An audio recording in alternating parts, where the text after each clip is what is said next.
Olá, eu sou Jonathan Mello e espero que estejam todos bem. Já parou para pensar nas decisões e variáveis envolvidas no planejamento da produção?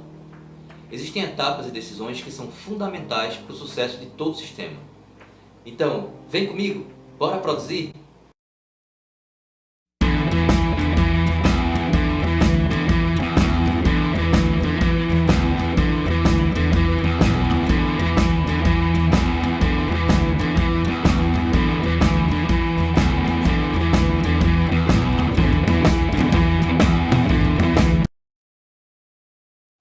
Bem, hoje vamos falar sobre planejamento de produção.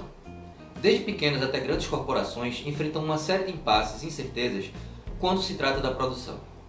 Como em tudo que pensamos em fazer na vida, a etapa de planejamento é uma etapa-chave, até porque é nessa etapa que serão definidas quais são todas as demais etapas. E o mais importante, com antecedência e muitas vezes tendo que prever uma série de situações que podem ocorrer lá no futuro. Esse planejamento ele é feito levando em consideração a missão e visão da empresa e precisa estar alinhado com todos os objetivos definidos na esfera corporativa. A primeira coisa que precisamos separar aqui é o horizonte de tempo que esse planejamento engloba.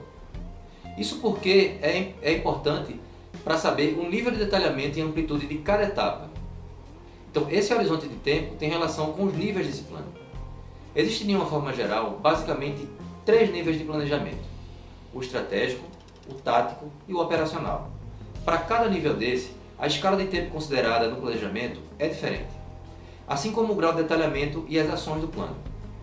O começo de tudo acontece na esfera corporativa, como mencionado. Essas decisões corporativas vão definir as diretrizes iniciais que se espera trabalhar naquele período para garantir a sobrevivência e, é claro, a evolução da empresa. A partir daí, começamos a desenhar o plano. A primeira coisa que precisamos fazer é ter uma previsão da demanda. Ou seja, precisamos projetar a demanda para aquele período e antecipar uma série de ações. Claro que essa projeção não é inventada por um setor ou por outro, nem embasada em achismos. Essa projeção é crucial, pois errar nessa etapa sempre representa um grande risco. Então, para fazer essa projeção, é preciso considerar aspectos econômicos não apenas do país onde o produto é produzido, mas também de países que, de certa forma, estejam ligados à cadeia produtiva. Por isso que tensões políticas trazem tanto impacto quando falamos de economia de um modo geral. A estabilidade econômica é sempre bem-vinda quando falamos de projeção. Precisamos também realizar pesquisa de mercado, avaliar o desempenho e atuação de nossa concorrência e saber se é necessário o desenvolvimento de novos produtos. Depois de feita a projeção da demanda, precisamos agora fazer um planejamento agregado. Mas o que danado é um planejamento agregado? Esse tipo de planejamento é nada mais que um plano que considera uma demanda agregada. Vou te dar um exemplo para ficar mais claro. Imagina que, dentre outros produtos, produzimos ventilador, batedeira e liquidificador. Vamos fazer de conta que o motor usado para esses 3 produtos é o mesmo. Então, dessa forma, vamos considerar a demanda agregada, ou seja, a soma desses 3 produtos para saber quantos motores precisaremos montar naquele período. Tem empresas que chegam a ter centenas de produtos em seu portfólio, por isso que é tão importante agregar as demandas por categoria. Caso contrário, a etapa de previsão seria tão longa que seria inviável por uma série de motivos. Esse planejamento é um planejamento de médio prazo e considera em média um horizonte de 6 meses a 1 ano e meio. Com base nesse planejamento, pode-se adotar as estratégias dependendo da capacidade e dos recursos da empresa.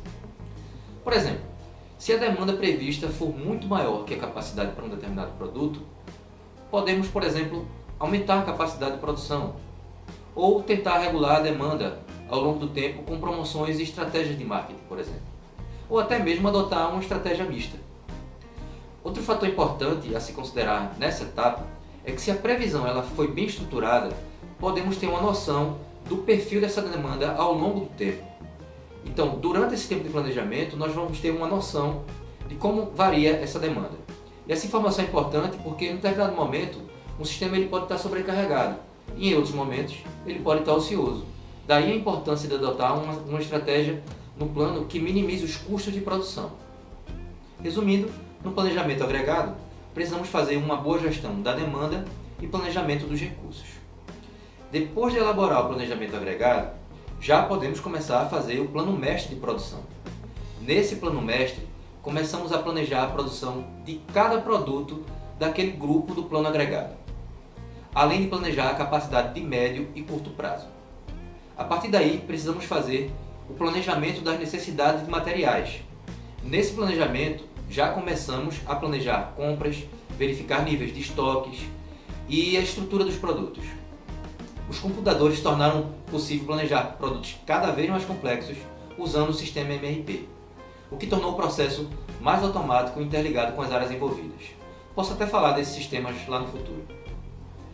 Com todo o planejamento e abastecimento dos recursos de cada produto planejado, nos resta agora fazer a programação de chão de fábrica. É nessa programação que definimos as quantidades a serem produzidas a cada hora, por qual máquina e como exercer o controle sobre essa programação.